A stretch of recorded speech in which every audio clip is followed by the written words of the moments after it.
முப்பது கோளும் ஒன்றாய் காண அங்கு கற்பகம் என்னும் கடவுளின் மெய்யில்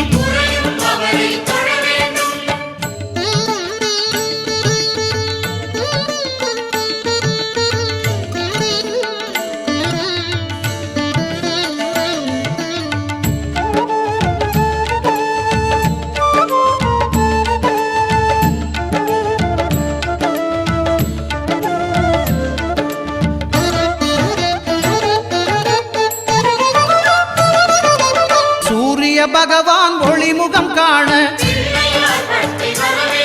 அங்கு கற்பக தருவின் நெற்றியில் மலரும்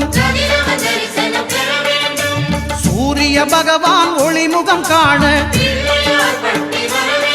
அங்கு கற்பக தருவின் நெற்றியில் மலரும் இருளை விலக்கி உலகை எழு